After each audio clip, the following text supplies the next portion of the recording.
Hey everyone! So a few days ago I finished this really awesome series and I really want to tell you about it. So I recently finished Elfen Lied on Netflix Instant and I absolutely loved it. Problem is it's really hard for me to explain the plot to you because there's so much mystery involved and just I don't want to spoil anything, so keep that in mind when I'm doing this review. I hope I don't spoil anything. So the series opens up after the opening with this girl who is chained to the wall, or kind of like tied up to the wall, I guess, in this big room.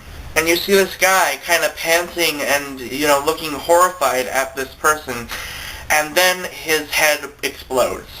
And then for the next 8 minutes, chaos ensues. And then after that 8 minutes are over, you are introduced to two other characters completely off the bat, so it kind of seems sort of random. But don't think it's random because that scene is very, very important. And let me just say, you can probably already tell what I said, his head exploded, and yeah, this series is incredibly, incredibly gory. So if you don't like gory anime, then I would not recommend watching it. If you love gory anime and horror anime though, definitely watch it, it's so good. Honestly, just watch like the first 30 seconds, and if you can handle it, then you can watch the series, no problem. The first 8 minutes of the first episode, I just had my mouth open the entire time. I was barely breathing, and I couldn't keep my eyes off the screen. So after that scene, you get introduced to the two other main characters. You have Kota, who is, I guess you could call the main character. He's like the protagonist of the series. And then his cousin, Yuka. And they're both on the beach, standing together, kind of, hanging out. And then they see this girl come out of the ocean. And the girl has horns protruding out of her head, and she has bright pink hair. That's very important. The only other criticism I have for this series is it wasn't really that scary, per se. Like, I have trouble categorizing this as a horror anime because, yes, there's a lot of gore, and it's violent, and it is creepy, but it's not. And I think their first instinct is to run away, but then they decide to actually help her out. So they bring her home, and they find out that the only word she can say is new, and thus they give her the name New, obviously, because that's the only word she says. Kind of like Chi and Chobits, actually.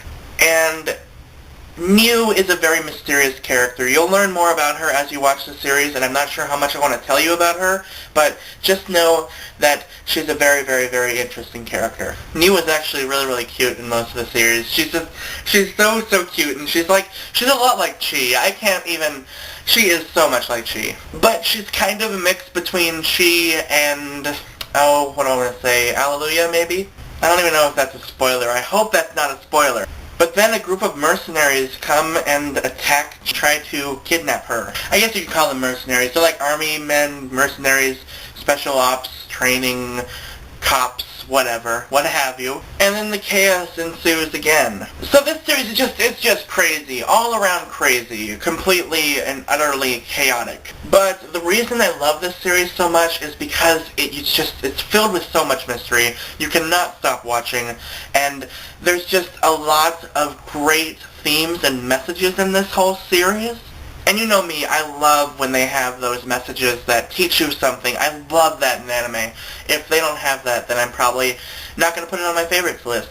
And this series is definitely on my favorites list. Not quite top 10, but maybe like 15 or 20. I'm not sure exactly, but I love this series. The only minor thing I didn't really like about this series, besides the dub, was that the nudity in the series was kind of pointless. But it was less pointless than High School of the Dead, because in High School of the Dead, it was just there for 13-year-old boys to, you know what. And that just annoyed the crap out of me. Oh god, I hated the fan service in High School of the Dead.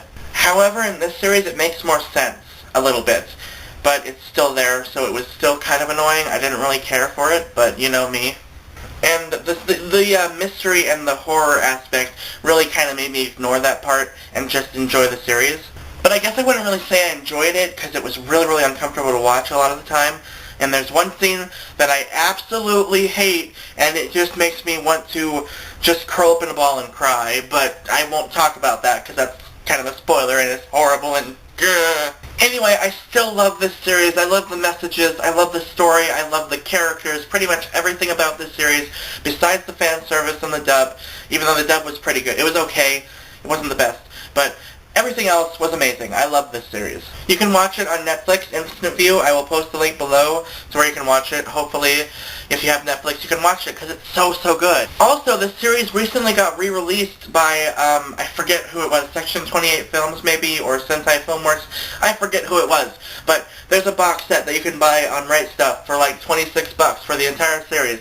And it's so, so cool because it's like tiny and it's thin. It's like a light box.